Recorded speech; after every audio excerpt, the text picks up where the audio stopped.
lograr el destino que Dios nos ha dado, vamos a tener que ir contra el sistema de este mundo. Somos hijos e hijas del Dios Altísimo.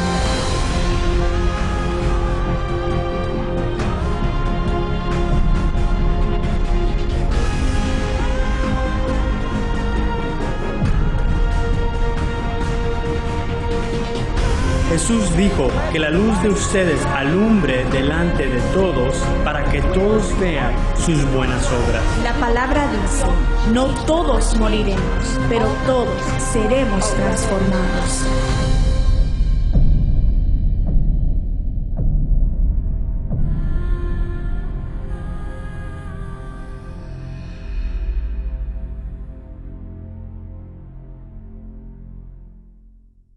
Esta sesión corresponde al capítulo número 13 del libro de Extraordinario y como hemos dicho en Efesios 3:10 dice, a través de cristianos como ustedes, el plan de Dios se hace conocido inclusive entre los ángeles. Extraordinario se define mucho más allá de lo usual, sus antónimos son común, normal. Usual, lo opuesto a extraordinario es normal. Dios se agrada cuando vivimos vidas extraordinarias. No podemos agradar a Dios en nuestras propias habilidades. Pero las buenas noticias es esta que Pedro escribió en su epístola. En 2 de Pedro 1:3 nos dice, tenemos todo lo que necesitamos para vivir una vida que agrade a Dios y nos fue dado por el poder de Dios. O podemos decir de esa forma, tenemos todo lo que necesitamos para vivir una vida en Dios y nos fue dado a través del poder o de la gracia de Dios. La gracia de Dios no solo nos perdona de nuestro pecado, dígalo en voz alta, gracia.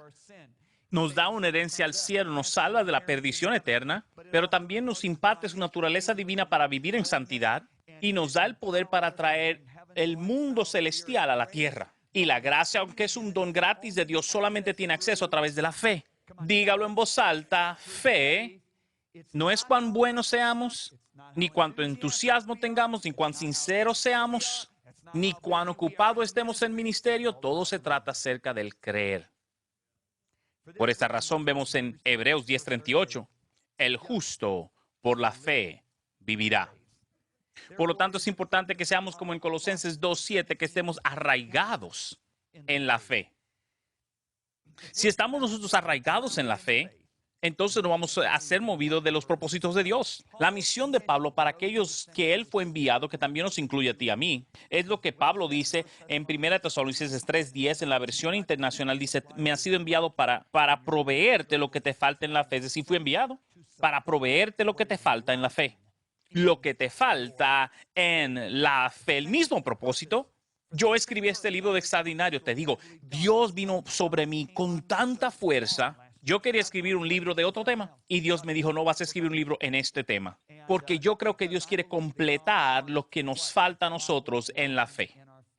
Estoy con cuidado viendo las revelaciones neotestamentarias de quienes somos y lo que hay disponible para nosotros en Cristo y sistemáticamente a estudiar esto, estás creciendo en la gracia, descubriendo tu identidad y ¿qué sucede? Recibes un cambio de paradigma, ¿correcto? Un cambio radical, un cambio de cómo vemos las cosas fundamentales. Déjeme ilustrarlo en un ejemplo para ustedes, ¿ok? Déjeme decir una historia. Usted nace como hijo de un rey y tu destino es gobernar en el trono. Tú eres heredero de ese trono y cuando tú naces te roban una gente del pueblo, te secuestran y te llevan a un pueblo y te esconden en ese lugar. Y por los próximos 20 años, ¿sabes lo que te hace esta gente? Hacen que tú seas esclavo de ellos. Así que ahora te la pasas lavando la ropa de esas personas, le cocinas, estás cortando leña para ellos. Literalmente eres esclavo de esa gente. Pero ¿sabes lo que el padre estaba haciendo, el rey, todo ese tiempo? Por 20 años ha enviado personas a buscarte, a encontrarte en cualquier lugar. ¿Y qué sucede en el año 20? Te encuentran y te regresan al palacio. ¡Wow! Y el reino está enloquecido. El heredero, el hijo ha regresado, ¿verdad? Pero ¿cómo sería tu primer día en ese palacio? Te despiertas en la mañana y ¿qué haces? Tú inmediatamente sales para los establos, para sacar leche de las vacas, ¿verdad? Y sales al jardín real para desayunarte. Y tú comienzas y entras para adentro y los sirvientes te dicen, ¿qué estás haciendo? Tú dices, buscando mi desayuno. No, nosotros hacemos eso por ti. Y después del desayuno te regresas a tu habitación y estás llenando tu tina. Entonces tú comienzas a lavar tu ropa ahí en la tina con jabón y los sirvientes dicen, ¿qué estás haciendo? Oh, lavando mi ropa. Hacemos eso nosotros. ¿Cuántos de ustedes saben que el primer día sería ciertamente fácil cambiar tu comportamiento? Pero tu proceso mental de ver las cosas todavía quedaría intacto. ¿Entiendes? Tu forma de pensar tendría que cambiar de una manera más profunda. Tu forma de comportarte, tu forma de pensar, de razonar, tu forma de interactuar con otros, tu forma de tomar decisiones, todo va a tener que ser cambiado. Tu mente de esclavo tiene que ser quitada capa por capa. Claro, encontramos al muchacho y tal vez podemos permitir que no laves tu ropa otra vez, pero hay que ir más profundo, porque tenemos 20 años de mentalidad de siervo que ha sido puesta en su mente, ¿entiendes? Y eso es exactamente lo que Pablo dice cuando nos está diciendo, yo he sido enviado a completar lo que te falta a ti en la fe. Lo que él está diciendo es que cada uno de nosotros nacimos esclavos de lo ordinario, pero ahora debemos ser liberados. Y si solamente creemos que somos pecadores salvados por gracia, entonces no vamos a vivir aparte del ordinario. ¿Entiendes? Te digo, ¿entiendes lo que digo? Viviremos en la forma que fuimos entrenados, cautivos del sistema del mundo. Ahora, si permitimos que la palabra de Dios nos cambie, Dios habla sobre nuestra vida para cambiar la manera de nosotros vivir y pensar. Él dice, tú eres elegido, tú eres nación santa, son mis embajadores santos. Lo he llamado reyes y reinas. Ustedes son herederos de Dios y de hecho yo soy dueño de todo el mundo. Ustedes son coherederos con Jesucristo, el cual es el Rey del universo. Debemos creerlo porque si no creemos, no vamos a tener acceso. ¿Entiendes? El papel de la fe en nuestra nueva naturaleza es que nuestro poder nos va a ayudar en esta naturaleza a traer las provisiones del cielo, ¿ok? Es triste decir que muchos cristianos hoy día viven atados por el pecado y viven vidas derrotadas porque la palabra de gracia no ha sido proclamada en ellos para vivir en victoria. Puede decir amén a eso. No han escuchado en sus corazones que hemos recibido la plenitud de Cristo. Y tal y como Él es, así somos nosotros en este mundo. No lo han escuchado en su corazón. ¿Están conmigo? Por la gracia de Dios, yo soy lo que soy. Hay una firmeza cuando Pablo expresa eso. ¿Sabe lo que está diciendo? Él dice esto. Tú me puedes decir o llamar lo que tú quieras, pero yo sé quién soy por la gracia de Dios. Tú puedes decir cuán significante yo soy o acusarme de mi pasado, pero yo sé lo que soy por la gracia de Dios. Pero yo sé quién soy en la gracia de Dios. Puedes decir que yo voy a fallar en esta vida, pero sé quién soy por la gracia de Dios. No solamente Pablo vivía en el poder de este entendimiento, pero él oraba con deseo que esa realidad se haga verdad en todo cristiano. Su oración en Efesios 1:18. Pido que les inunde de luz el corazón para entender la esperanza, el cual Él les ha llamado, y cuán rica y gloriosa su herencia para todo su pueblo santo, para que puedas saber y entender la increíble grandeza del poder de Dios para nosotros los que creemos en ese mismo gran poder. ¿Escuchaste eso? Eso es increíble. ¿De qué está orando? ¿Qué está diciendo el apóstol Pablo? Él está diciendo, yo oro que tú llegues a entender quién eres en Cristo Jesús. Escuche sus palabras. La increíble grandeza del poder de Dios para nosotros. Creyendo es la clave porque luego él dice, los que creemos en Él. Solo está disponible para aquellos que tienen fe. Básicamente le está diciendo, yo le pido a Dios que le dé la habilidad a ustedes saber por la gracia de Dios quiénes son. ¿Por qué? Para que ustedes tengan una fe que venza al mundo. Escuche lo que dice Juan en 1 de Juan 5:4. Nosotros tenemos la victoria sobre el mundo a través de nuestra fe.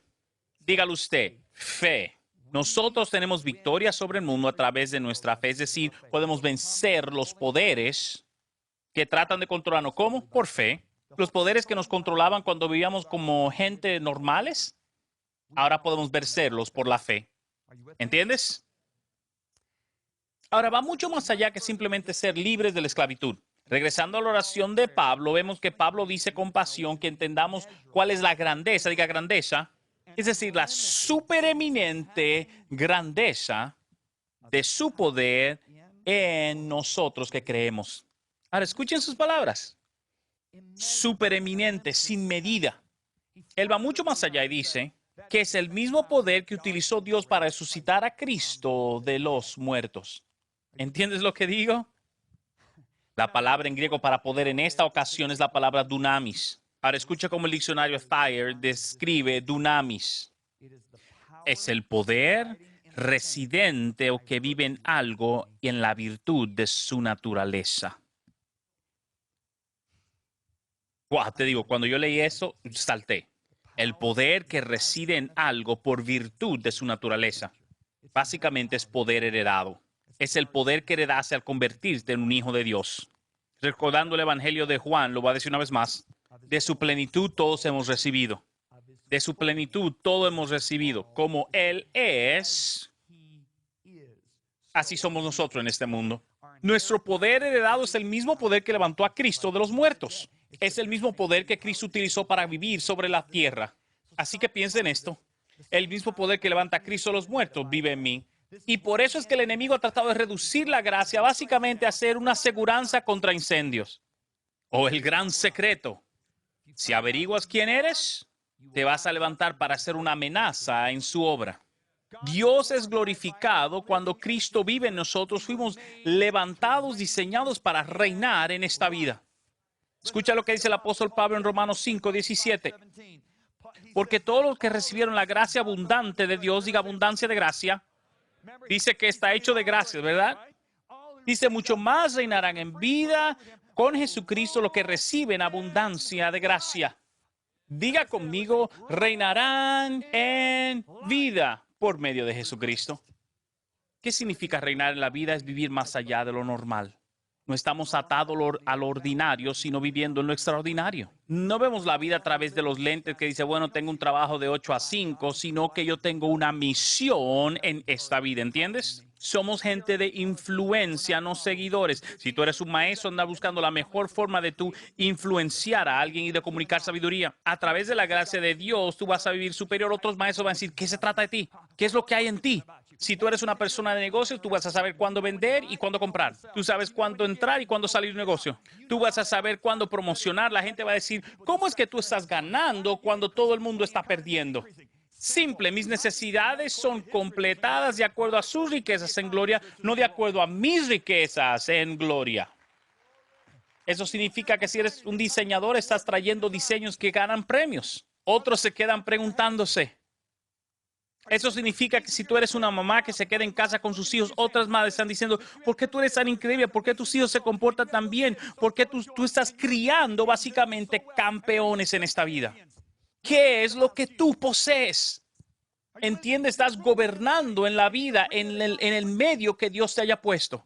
Eso significa que si eres un artista, estás buscando forma creativa de comunicar tus dones. Si eres un diseñador, haces diseños increíbles. Si eres un pintor, tienes pinturas que son impresionantes. Nosotros deberíamos ser la gente que el mundo anda buscando de quien aprender. Nosotros deberíamos estar influenciando al mundo. Porque aquel que creó esas montañas hermosas, que pinta el atardecer, que creó toda la naturaleza del mar, Él vive en nuestro interior. Si tú ves a Daniel, Daniel fue un joven hebreo que vino a la nación más poderosa del mundo en aquel entonces, Babilonia. ¿Y tú sabes qué es lo que sucedió después que lo entrevistaron? Se determinó que era 10 veces más sabio. Y él implementó cosas que nunca se habían hecho antes. Trajo ideas que no se habían hecho antes y sus ideas funcionaron. Si tú ves a Daniel, él era un profeta. Y Jesús dice, Juan el Bautista fue el mayor profeta, ¿correcto? Pero él dice, aquel que es menor en el reino es mayor que Juan el Bautista, lo cual lo hace mayor que Daniel. ¿Por qué? Porque Daniel solamente tenía un acercamiento al reino, pero tú tienes el reino en tu interior. Ese poder que has heredado está en tu interior. Está en tu nueva naturaleza. La plenitud de Jesucristo. ¿Entiendes? Y es por eso que Hollywood en aquel entonces venía a los sermones de Aimee Semple McPherson para tomar ideas de cómo ella predicaba y cómo decorar sus áreas en Hollywood. Y yo encendí la televisión cristiana hace como un año y vi un programa que se llamaba El Cristiano Ídolo. No lo podía creer. Yo dije, no, eso es un chiste. Había una persona cantando Sublime Gracia, habían 3 jueces. Y yo dije, no, por favor, dime. No, no puede ser. Estamos nosotros copiando al mundo. El mundo debería copiarnos.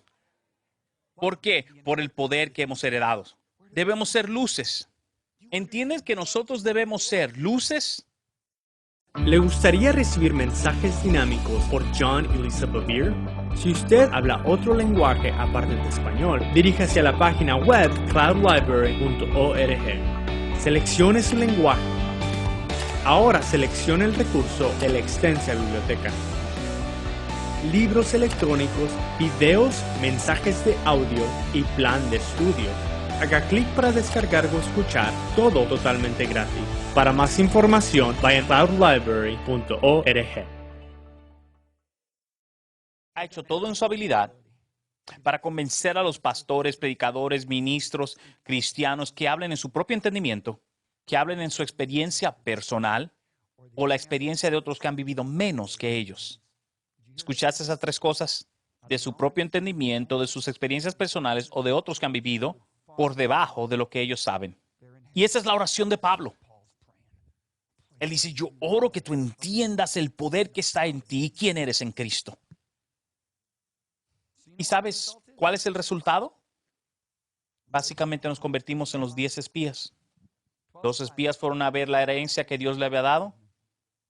10 regresaron y estaban bien humillados. Dijeron, hemos visto la situación, nosotros somos esclavos y ellos son guerreros. Hay gigantes ahí con armamentos. Bueno, si vamos ahí, a nuestras esposas la van a violar, los niños van a perder, ¿verdad? Y la gente aplaudiendo, oh, qué humildes son. Oh, qué hombre tan decente eres. Qué bueno que no eres un maníaco como Caleb. Porque Caleb viene y dice, no, estás jugando. Estos hombres son comida. Oh, y nosotros felices que la mayoría son humildes. Felices de que la mayoría son realistas. Pero estos 2 maníacos, ¿verdad? Son unos arrogantes, quieren ir para allá. No le importa si violan a las mujeres o si los niños se pierden. O inclusive si lo matan a los niños. Pero quien realmente eran aquellos que no creían que eran orgullosos. Eran los espías. Eran los 10 espías. ¿Sabe por qué? Porque todo estaba basado en sus habilidades. Pero Caleb y Josué lo basaron en la habilidad de Dios. Los discípulos, cuando estuvieron en una tormenta, por la razón que dijeron, oh tú, sin fe, porque ellos vieron su habilidad de conquistar la tormenta. En su propia habilidad, pero no en el poder que se le había sido dada o dado a través de la gracia, ¿entiendes? Pero después de 3 años y medio con Cristo, oh, eso cambió. Todo cambió. Jesús estaba ahora en el cielo, pero Pedro tenía muchos ejemplos que recordar. Cuando caminó sobre el agua y se hundió, ¿recuerdan eso? Jesucristo, si eres tú, dime que venga, la palabra de poder. Entonces le dijo, ven, camina sobre el agua, ve las olas, ve que es difícil y comienza a hundirse. Jesucristo lo rescata y le dice, oh tú hombre de poca fe. Todo el mundo maltrata a Pedro. Por lo menos Pedro caminó en el agua, ¿verdad? Y le dijo, oh tú de poca fe. Los que se quedaron en el bote tenían 0 fe. ¿Qué sucedería hoy si decimos, Jesús, dime que venga, dime la palabra de tu poder? Muchas veces Jesús corrió a sus discípulos por no tener fe y tenemos que ser real en esto. Mateo 17. Hay un hombre que trae a su hijo con epilepsia. Jesucristo viene y el hombre le ruega, por favor, sana a mi hijo que tus discípulos no pudieron. ¿Sabe lo que Jesucristo dijo? Se dio vuelta y le dijo a sus discípulos, a sus seguidores, y le dijo, incrédula y perversa generación, ¿hasta cuándo voy a estar con ustedes? ¿Hasta cuándo tengo que aguantar esto? Tráigame al muchacho. Wow, qué palabra, cómo decirle eso a tus empleados, ¿no? Los discípulos están confusos, están desanimados y se le acercan a Jesús y le dicen, ¿y por qué nosotros no pudimos sanarlo? La respuesta de Jesús en Mateo 17, Jesús le dijo, por vuestra poca fe. Cuando Jesús estaba físicamente en medio de ellos, no podían tener una explicación que valía la pena. Bueno, no pueden decir, bueno, la gracia de Dios no se aplica a este muchacho porque hay ciertas enfermedades que Dios quiere que vivamos con ella. Él quiere enseñarnos algo con esas enfermedades. La Biblia dice en 3 de Juan 2, dice, amado, deseo que tú prosperes en tu salud, así como prospera tu alma. Salmo 103 dice, bendice alma mía Jehová y no te olvide ninguno de sus beneficios. ¿Cuáles son los beneficios? Que perdona todos nuestros pecados y sana todas nuestras dolencias.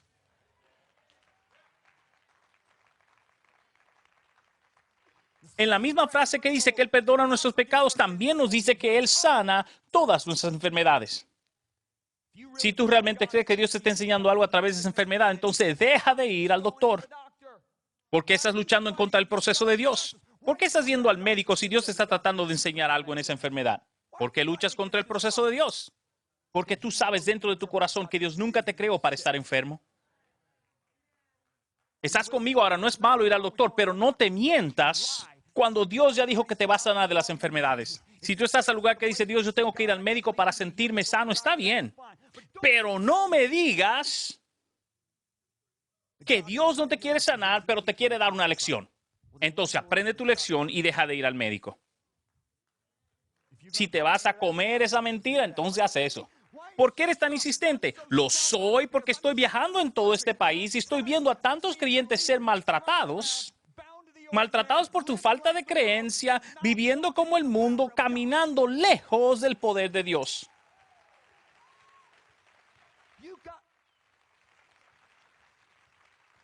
Tú tienes que entender. Escucha las palabras que Dios le dice a sus discípulos. Lucas 8:25 lo mira y le dice, ¿dónde está tu fe? Marcos 4:40. ¿Todavía no tienen fe?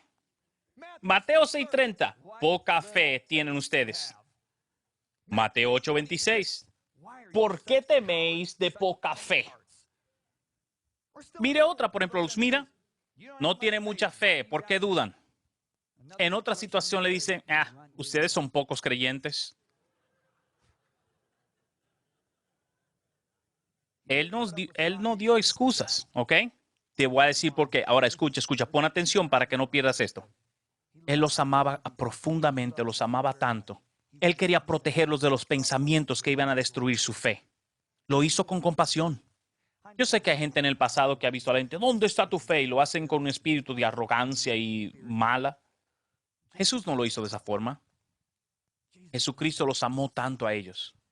Yo no quiero que seas robado de aquello que yo estoy pagando tan gran precio para darte a ti. Vas a recordar mis palabras, oh tú hombre de poca fe que tenías. Vas a recordar esas expresiones, poca fe, etcétera, etcétera. ¿No estás conmigo? ¿Qué le diría Cristo hoy día si estuviese aquí en las iglesias de Estados Unidos? ¿Te imaginas a Él mirándote a ti por tu falta de fe? Con simpatía y bondad. La verdad es que la Biblia dice que Él es el mismo ayer, hoy y siempre. El Espíritu Santo es aquel que está aquí hoy. Pero lo que debes entender es que tú puedes disminuir la voz de Dios. No podían disminuir la voz de Cristo. ¿Entiendes?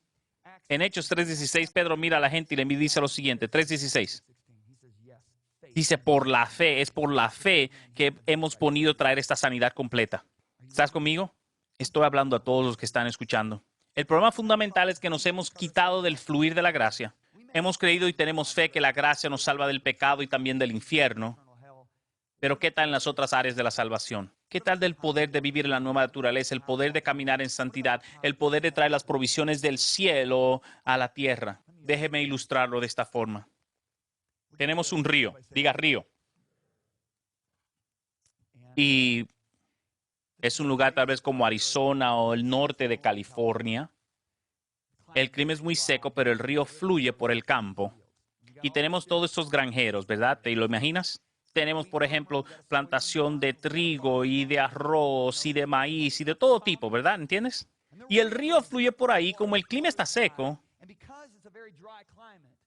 Tienen que sacar el agua del río para poder alimentar a las plantaciones. Pero eso es lo que sucede. El que planta el trigo, ¿sabe lo que hace? Va y busca la tubería. Él viene, conecta eso y comienza a regar su campo. ¿Y sabe lo que sucede? Todo el trigo va a fluir, a crecer. Pero el granjero de los frijoles no. Y se le está secando el campo. Y el del arroz tampoco lo hace y se le está secando el campo. El que plantó el maíz, por ejemplo, se le está secando el campo. Todos se están secando porque el único que se conectó con la tubería fue el otro plantador. Ahora déjeme mostrarle esto. Aquí está el canal de agua de la gracia de Dios y aquí está el perdón de pecado. Todo el mundo en la iglesia se ha conectado al perdón del pecado. Uy, qué bueno, voy para el cielo, Cristo me perdonó. Pero ¿qué tal de vivir en santidad? ¿Y qué tal de la sanidad? ¿Qué tal de la prosperidad para cumplir nuestras necesidades o reinar en la vida? Lo que ha sucedido es que no hemos conectado nuestra tubería al río de la gracia de Dios. ¿Y qué sucede? Nuestros perdón de pecados, o lo creemos. Hay gente que muere y da su vida por perdón de los pecados. Pero ¿sabes qué? Pero se olvidan de vivir vidas santas. No nos hemos conectado al río de la vida santa o al río de proveer las necesidades o sanidad. Y esos campos en nuestras vidas se están secando. ¿Sabe qué sucede? El alcalde,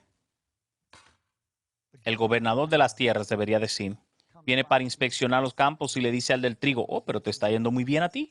Y mira a los demás granjeros, el del maíz y los frijoles, y dicen, ¿qué están haciendo ustedes? ¿Por qué son tan negligentes? Tenemos el mejor río de toda la tierra aquí. ¿Por qué ustedes no han conectado su tubería? ¿Qué es el Señor de la cosecha? Nos va a decir a nosotros en el día del juicio. Cuando nosotros hemos conectados a la tubería del perdón de pecado, pero decimos a todo el mundo que todo lo demás ya pasó. Nos va a mirar a nosotros con lágrimas en sus ojos y decir, ¿entiendes el precio que yo pagué para que tú vivas y andes en mi poder? ¿Por qué? Porque creíste en las excusas y las mentiras contrarias a la palabra de mi poder. Yo te la di. Escuchaste el razonamiento de los hombres que anulan el poder de mi palabra. Así que no tuviste una vida productiva. Te digo, es algo que realmente nos choca mentalmente. ¿Cómo le explicamos a él que no proclamamos el poder de la gracia para que aquellos que iban aquí no puedan ser más fructíferos? ¿Cómo le vamos a explicar a Jesús que nosotros no creímos en la palabra de su poder, sino en las excusas que anulaban el poder de su gracia? ¿Qué le vamos a decir a aquel que dice, oh hombre de poca fe, ¿por qué dudaste? Jesucristo dice claramente, si aquellos que escuchan mis palabras y no la hacen, yo no le juzgo, sino la palabra que yo digo le va a juzgar en los últimos días. ¿Por qué tú crees que el Espíritu Santo pone tantos ejemplos de Jesús reprendiendo a sus seguidores por no tener la fe en cuanto a sanidad, en cuanto a las necesidades, en cuanto a calmar las tormentas? Es su propia palabra que nos va a examinar en el día del juicio. ¿Qué vamos a responder? ¿Qué excusa vamos a dar? Cuando no hay otro estándar que se va a utilizar sino su palabra para medirnos. ¿Qué nos va a decir mi tía o mi tío Tom o mi amigo de cómo nuestras experiencias no van a ser mencionadas en el trono del juicio? Lo único que nos va a medir es su eterna palabra de gracia.